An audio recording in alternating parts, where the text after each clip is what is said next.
สวัสดีค่ะ ฉันชื่อเจสสิก้าค่ะ ฉันเป็นคนอเมริกา นี่น้องชายและน้องสาวของฉัน ฉันมี1น้องสาวและ1น้องชาย เธอเป็นสวยมากค่ะ บ๊ายบายค่ะ ต้องไปโรงเรียนแล้วค่ะ เมื่อกี้ได้ยินเจสสิก้าแล้วใช่ไหมคะ เจสสิก้าพูดไม่เหมือนคนไทย มี5สิ่งที่ทำให้เจสสิก้าพูดไม่เหมือนคนไทย มีใครบอกได้ว่าเป็นอะไรบ้างคะ ถ้าไม่รู้ดูวิดีโอนี้ต่อนะคะ เพราะว่าเกรซจะอธิบายว่าทำไมเจสสิก้าถึงพูดไม่เหมือนคนไทย อย่าลืมดูจนจบวิดีโอนี้นะคะ เพราะว่าตอนจบเกรซจะมีเวอร์ชั่นของเจสสิก้าที่พูดภาษาไทยเหมือนคนไทย 100% มาดูสิ่งที่คนต่างชาติพูดผิดหรือพูดไม่เหมือนคนไทยอย่างที่1กันนะคะใช่ รู้ไหมคะว่า Grace มี free ebook 178 useful expressions in Thai ซึ่งมากับออดิโอด้วยนะคะ ถ้าอยากได้เข้ามาในเว็บไซต์ของ Grace thaiwithgrace.com แล้วก็มา join newsletter ของ Grace นะคะแล้ว Grace จะส่งให้ ข้อที่1คือใช้ pronoun มากเกินไปแบบตัวอย่างเจสสิก้าใช้คำว่าฉันตลอดเวลาตัวอย่างเช่นฉันชื่อเจสสิก้าปกติแล้วคนไทยชอบตัด pronoun ถ้าบริบทเคลียร์แล้วว่าเป็นฉันไม่ต้องพูดฉันเพราะฉะนั้นเราจะเปลี่ยนจากฉันชื่อเจสสิก้าเป็นชื่อเจสสิก้าค่ะหรือว่าผมชื่อทอมครับเปลี่ยนเป็นชื่อทอมครับอย่างนี้ได้มาดูอีกตัวอย่างหนึ่งนะคะคุณชื่ออะไรคุณก็เป็น pronoun ที่คนต่างชาติชอบใช้บ่อยๆแต่ว่าคนไทยไม่ค่อยใช้ถ้าอยากจะพูดเหมือนคนไทยต้องบอกว่าชื่ออะไรอะคะชื่ออะไรครับอีกตัวอย่างหนึ่งคือฉันอยากกินพิซซ่าปกติคนไทยพูดว่าอยากกินพิซซ่าคุณอยากกินอะไรคนไทยจะบอกว่าอยากกินอะไรคะหรือว่าถ้าคุยกับเพื่อนไม่ต้องใช้ค่ะหรือครับอยากกินอะไรพูดได้อย่างนี้เกรซจะเน้นอีกครั้งหนึ่งนะคะคือว่าถ้าบริบทมันเคลียร์แล้วมันชัดเจนว่าเป็นคุณหรือว่าเป็นฉันหรือว่าเป็นเขาหรือว่าเป็นพวกเขาหรือว่าเป็นพวกเราไม่ต้องใช้ pronoun ก็ได้แต่ว่าถ้าไม่เคลียร์ต้องใช้ถัดไปนะคะสิ่งที่คนต่างชาติพูดผิดข้อที่2คือการใช้คำว่าเธอแทนคำว่า she เวลาที่คนต่างชาติอยากจะพูดว่า she ชอบพูดว่าเธอที่จริงแล้วคำว่าเธอก็คือ she แต่ว่าใช้ในหนังสือเหมือนกับ talking about the third person ปกติใช้ในหนังสือแต่ว่าเวลาคุยกันปกติใน conversation ใช้คำว่าเขาเพราะฉะนั้น he กับ she ภาษาไทยใช้คำว่าเขานะคะสิ่งที่เจสสิก้าพูดผิดก็คือเธอสวยมากในสถานการณ์นี้คนไทยจะไม่ใช้คำว่าเธอคนไทยจะใช้คำว่าน้องสาวหรือว่าถ้าจะใช้คำว่า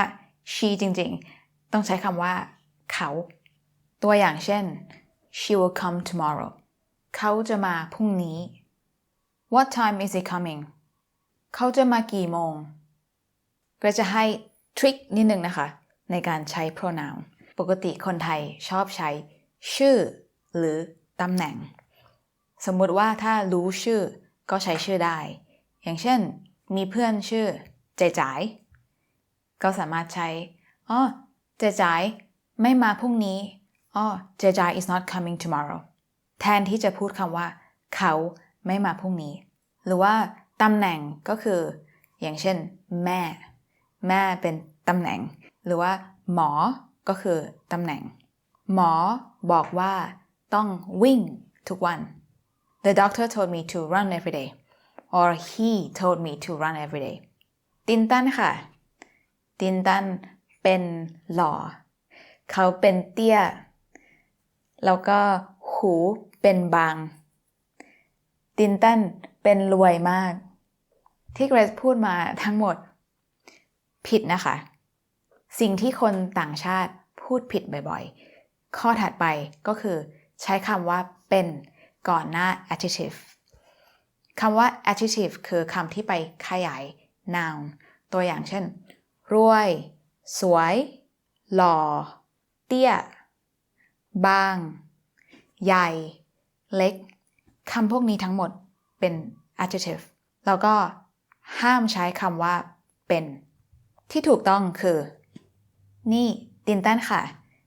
ตินตันหล่อตินตันเตี้ยตินตันรวยหูตินตันบางเห็นไหมคะว่าเกรซไม่ใช้คำว่าเป็นเดี๋ยวเกรซขอลองควิซผู้ชมหน่อยนะคะ This is important ภาษาไทยคืออะไรนี่สำคัญหรือว่านี่เป็นสำคัญ TikTok TikTok สำคัญคือ adjective ต้องใช้คำว่านี่สำคัญไม่ใช่นี่เป็นสำคัญ He is a good guy เขาเป็นคนดีหรือว่าเขาคนดี TikTok TikTok เขาเป็นคนดีถูกต้องนะคะในนี้ต้องใช้คำว่าเป็นเพราะว่าคนเป็น noun ไม่ใช่ adjective Hello ตินตันอยู่ไหนผมอยู่โรงเรียนครับแล้วคุณอยู่ไหนออกโตฉันอยู่ที่ร้านอาหารพรุ่งนี้คุณจะทำอะไรผมรู้สึกเครียดมากผมจะอยู่ที่บ้านครับผู้ชมคะอย่าเรียนภาษาไทยจากตินตันแล้วก็ออกตัวนะคะสองคนนี้พูดภาษาไทยไม่เก่งตัวอย่างตินตันพูดคำว่าโรงเรียนแน่นอนว่าในภาษาไทยใช้รอเรือเขียนแต่ปกติคนไทยชอบพูดว่าโรงเรียนใช้เป็นลอลิงเหลือ L sound ไม่ใช่ R sound เพราะฉะนั้นโรงเรียนก็จะเป็นโรงเรียนร้านอาหารก็จะเป็นร้านอาหารรักก็จะเป็นรักเกรซรักทุกคน